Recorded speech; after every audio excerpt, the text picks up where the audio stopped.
Baik, ayat yang kedua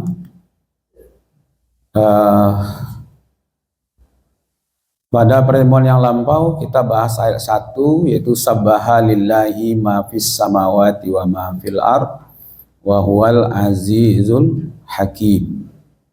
Ya, yang bertasbih apa yang ada di langit dan apa yang ada di bumi. Kepada siapa? Kepada Allah yang aziz dan Allah yang hakim. Nah, sekarang ayat yang keduanya itu dimulai dengan ya ayyuhalladzina amanu lima taquluna ma la taf'alun. Terjemahannya ya itu ya nida namanya, wahai, ya kan, ya ayyuhalladzi, alladzina itu orang-orang yang amanu, beriman, ya kan. Lima itu pertanyaan di situ. Taquluna, ya kan, asal katanya dari qala, mengatakan, ya kan. Ma di situ tidak sama sekali, ya. La taf'alu, ya, mengatakan sesuatu yang tidak kamu kerjakan, ya kan. Berarti berbeda perkataan dengan perbuatan, ya kan. Itu secara kosakatanya. Lalu kita lihat para mufasirnya lagi, ya kan. Kata Ibnu Katsir, kenapa ayat ini dimulai dengan lima taquluna ma la taf'alun, ya kan. Ini adalah merupakan teguran kepada orang-orang yang mengatakan sesuatu tapi dia tidak mengamalkan, ya. Dia mengatakan ini itu tapi dia sendiri tidak mengamalkan, sehingga itu ditegur oleh Allah. Ya, ini bagian dari janji. Dia janji akan mengerjakan ini, ternyata tidak dia kerjakan, ya kan. Apa bedanya pilkada dengan pilkabe? Ya kan, kalau pilkabe kalau lupa jadi dia, gitu ya. Kalau pilkada sudah jadi lupa dia. Nah, itu dia. Jadi semakin banyak janji-janji, semakin banyak yang lupa, gitu ya. Tadi dari sampaikan, ya kan, apa saja yang kita lakukan kita pun lupa, tapi catatannya ada. Jadi kata Ibnu Katsir, ini mencakup janji yang tidak ditepati. Hati-hati. Bagaimana supaya selamat dari janji? Insya Allah itu lebih beratnya kepada iya. Nanti ibu bisa. Jangan sebut dulu insya Allah. Coba pikirkan dulu waktunya cocok apa tidak. Ya kan? Pekerjaan yang lain ada apa tidak? Semuanya ada oke, waktunya pas, pekerjaan yang lain tidak ada, ya kan? Betul-betul punya niat untuk datang, maka kita bilang insya Allah. Tapi lah jale bisu dulu yang gede karajuan, sagan nomahnya lah, ajawi salah insya Allah dulu, itu yang tidak boleh. Coba kalau seandainya Ustadz insya Allah saya terus gimana? Setiap yang minta insya Allah Pak, insya Allah Bu, gitu. Itu kok tidak tiba kan? Aku tidak tiba Ustadz tadi malam cek. Abu kan insya Allah cek bonya gitu. Kacau dia dibuatnya itu enak. Jadi memang waktu kita ada, pekerjaan yang lain tidak pula ada, niat untuk datang ada. Nah, itu dia. Faiza azamta fatawakkal Allah. Cuma satu saja lagi yang menghalangi kita. Kalau Allah tidak izinkan, tiba-tiba si ada yang meninggal, atau tiba si ada yang sakit, tiba-tiba saja auto rusak, tiba-tiba saja hujan gitu. Berarti kan ada halangan, nah gitu ya. Kalau yang tekad memang harus datang, ya kan. Tapi kalau jalih indah, datang besok ya Bu, rumah ada acara, itu jalih besok kapai keluar kota, ya kan. Ada jadwal, anak-anak, nah insya Allah itu dong. Bu, maaf ya Bu, kami ada agenda, Abu doakan semoga acara Ibu ya kan, sukses gitu, ya kan. Jangan buat senang hati, insya Allah bu, nah, gitu ya. Kalau tidak ada halangan, ada jalan kok halangan jelah ada besok kapai agenda, ya kan. Itu yang pertama. Yang kedua, supaya tidak karena ya janji-janji itu, besok jam berapa ibu? Jam 10 Oke. Kalau ibu tunggu bu sampai jam 10 lewat seperempat ya bu, gitu ya. Tunggu sampai jam 10 lewat seperempat. Kalau jam 9:30 balik bu tidak tiba, ibu pagi selai ya bu. Berapa tibonya tuh? Hah? Setengah jam kan? Nah gitu. Jadi ibu tidak akan naik. Ayo kecil ibu tuh patang tunggu sampai 10 lewat seperempat. Kalau tidak tiba juga barangke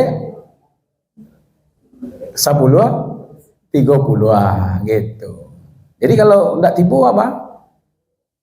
Awak selamat kan? Ya kan, cuma orang yang tadi ayo menunggu gitu ya. Ya kan.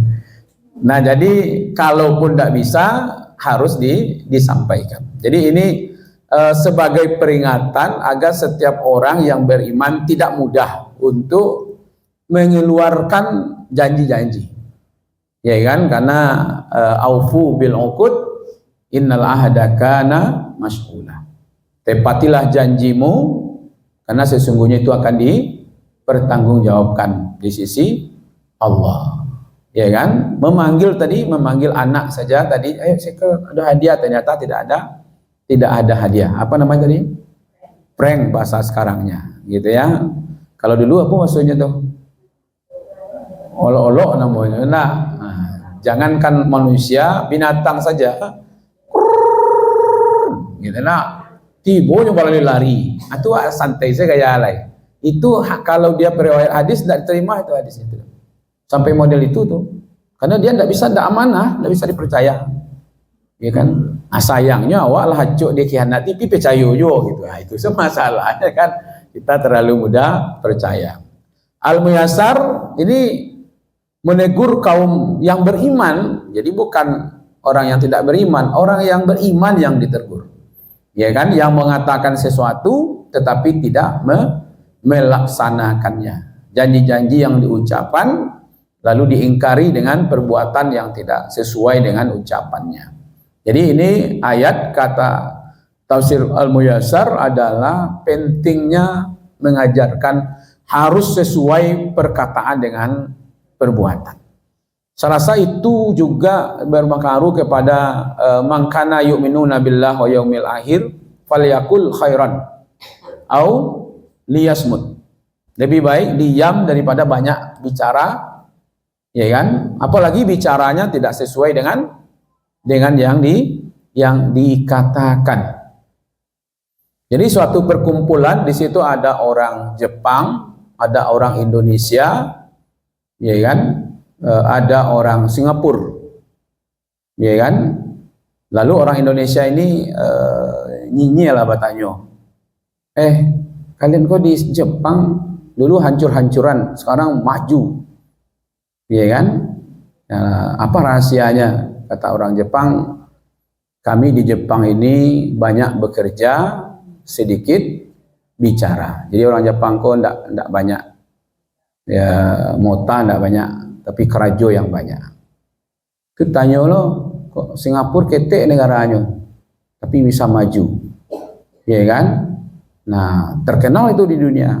Kata orang Singapura, kami memang banyak bekerja dan banyak bicara. Di iklan-iklan banyak, ya kan? Walau hidup mahal di situ, tapi terkenal. Lalu orang Indonesia banyak tanya, kok merdeka negara kalian? Padahal kalian dulu lama merdeka. Kata orang Indonesia, kami lain yang kami katakan, lain pula yang kami kerjakan. Nah, itu. Jadi orang Indonesia itu memanglah tabiaso, lain nadi keciannya, lain lo nadi kerajuannya. Nah, gitu ya. Nah, itu yang disindir, ya kan? Menurut Al-Muyassar. Tafsir Al-Mar'i menekankan bahwa ayat ini mencela sikap orang yang berjanji tanpa ada kesungguhan. Jadi kalau laba janji, sungguh-sungguh dulu menepati. ternyata tidak bisa, permohonkan maaf. Ya kan? Pokoknya ada arahnya ke situ. Jadi yang dikatakan munafik itu, ibu-ibu, bukan setiap janji mungkir lalu munafik, tidak begitu. Ya kan?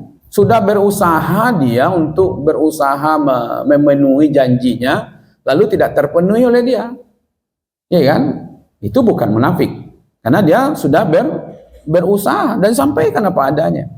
Yang munafik itu dari awalnya sudah dia ada planningnya. Sampai janji saya dulu, besok-besok ada detong tu. Lado dari hatinya sebenarnya, pertamanya nak mampu.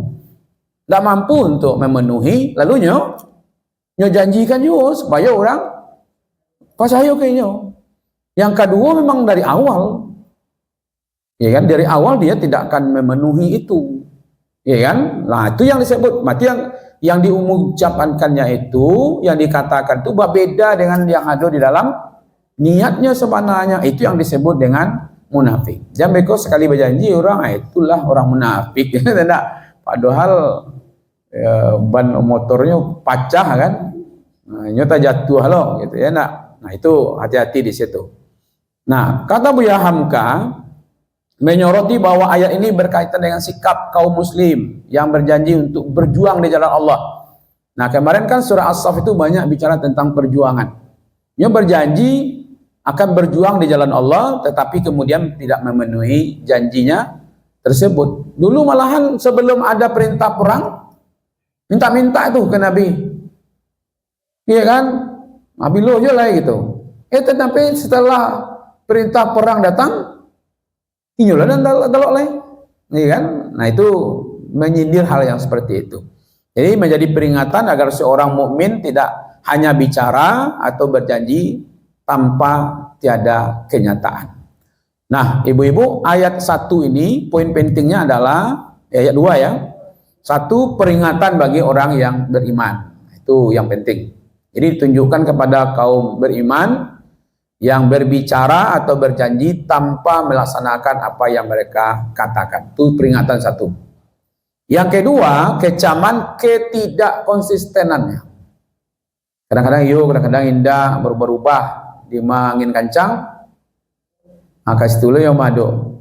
Sianu gitu lah itu loh kecanya. Itu kecaman terhadap orang-orang yang tidak konsisten. Jadi Allah mencela mereka yang perkataannya tidak sesuai dengan perbuatan, termasuk janji di situ. Oke, itu yang kedua. Yang ketiga, pentingnya menjaga kejujuran dan amanah.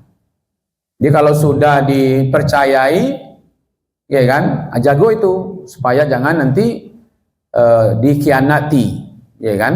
Jadi pentingnya kejujuran.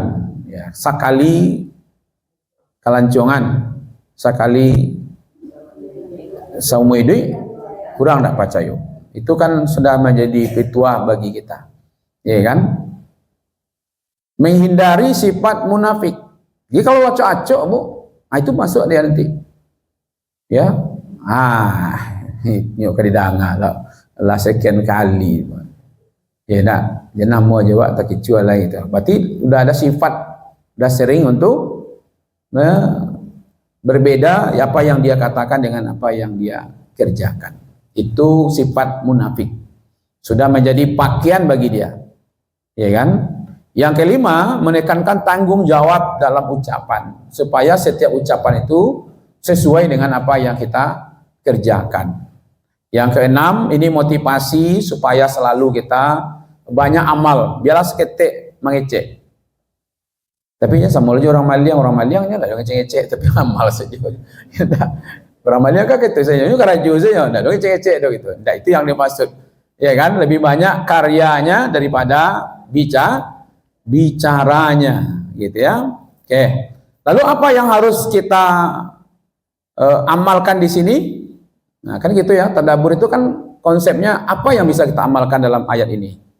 Ya, 1, komitmenlah selalu tepat janji, walaupun kadang-kadang pahit, Bu. Ya kan? Kalau kita tidak mampu, Allah yang akan memberikan kemampuan di situ. Ya, masih ingat? Subhanallahi ma fis samawati wa ma fil ardu. Kan konsisten dia dalam kepatuhan kepada Allah. Jadi bertasbihnya alam ini adalah tunduk dan patuhnya kepada Allah. Saya pernah ceritakan seseorang yang meminjam uang kan, masih ingat? Lalu dia berjanji akan mengembalikan uang itu. Lalu yang jadi saksinya siapa? Yang jadi saksinya adalah Allah.